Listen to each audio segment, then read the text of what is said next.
Hi, I'm Darcel Lobo and I own DAL Law Firm. I'm an attorney here in Seattle, and today we're going to talk about what happens if you forget to put your real estate into your Revocable Living Trust. Now we're making this video because we previously did another video talking about how to fund your Revocable Living Trust. I will link that one here in case you haven't seen it so you can watch it later. But let's talk about what happens if you forget to put your real estate into your Revocable Living Trust. Now, if we can just back things up a few steps. Now, why do clients create a Revocable Living Trust? For most of my clients, they do so because it avoids probate. That's usually the biggest reason. There can be some other reasons, but that's the biggest one. And so when we create your Revocable Living Trust for your estate plan at our office, we ensure it is funded. We put your real estate into your trust for you. We do a personal property assignment. We get your assets into your trust. But as your attorney at that time, I can only fund the trust with the assets that you own at that time. So when you leave my office, we're done. Everything is good to go. But going forward, after we've signed everything and everything is done, as you continue to grow your assets, and we're really talking about real estate here, you have to ensure that that real estate gets into that Revocable Living Trust that we created for you. Now, why? Why do you have to do that? Because your Revocable Living Trust can only control what it actually owns. So if your trust does not own the asset, your trust cannot control the asset. And if it doesn't control the asset, then what happens? It goes into probate. A probate will be opened even if you have a Revocable Living Trust because you acquired future real estate and did not get that real estate into your trust. And now you might be thinking, well, wait a minute, I created this Revocable Living Trust because I don't want probate. That's why I did it. And I know, but if you bought real estate after your Revocable Living Trust was formed, and it didn't get transferred into your Revocable Living Trust, that house will have to go through probate in order to get transferred into that trust that you created. And I know it's not what you wanted to have happen. And it's not the end of the world to have to go through probate, especially here in Washington State. It's pretty reasonable compared to other states where it's very expensive and timely. As I understand it, California is a place where you don't want your estate to go through probate.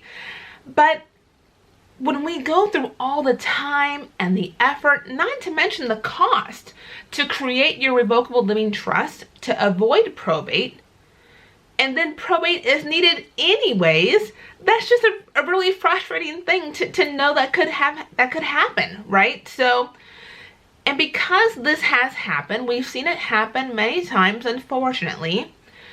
Even with your Revocable Living Trust, our office will create what's called a pour-over will. You may have heard of this term.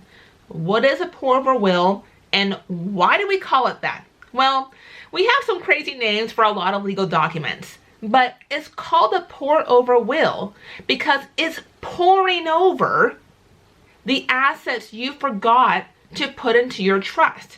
It's pouring them into your trust for you, but it only does so through this pour-over will, and that only happens because the will goes through probate, okay? So what does your pour-over will say? It's a pretty simple will. It's pretty short. It says, any asset that, and I'm paraphrasing here, right?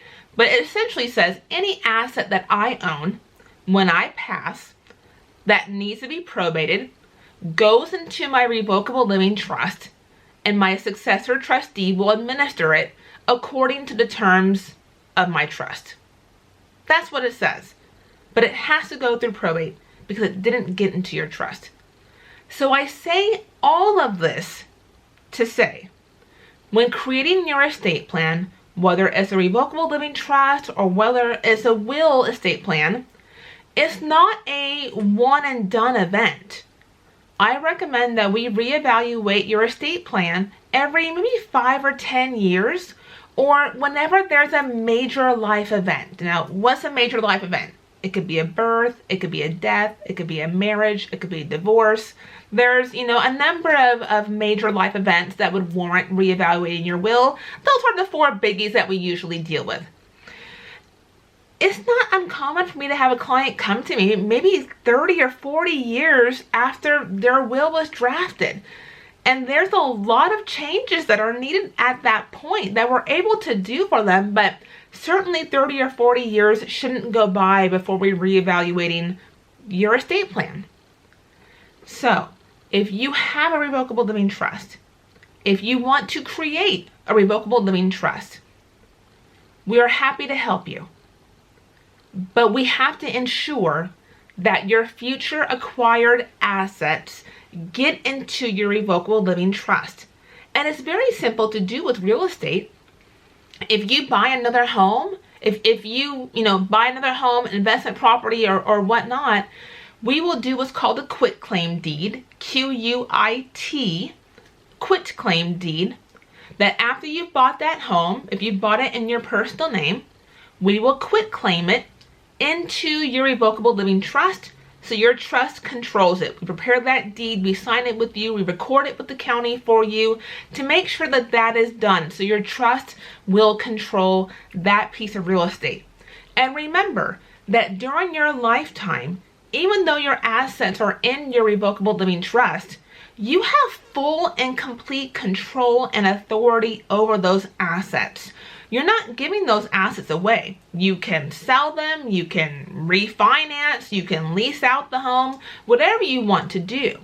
But you're doing so as the trustee of your revocable living trust. That way, upon your passing, the person you've named as your successor trustee can then administer that asset according to the terms of your trust and make sure it gets to the heirs and beneficiaries that you have named in your trust. So if you need help with a revocable living trust, and if you're in the Seattle area, I'm only about 20 minutes south of Seattle. I'm in Normandy Park, and I'd be happy to help you. Please feel free to visit our website, dallawfirm.com, or give us a text or call at 206-408-8158. Thank you, and have a great day.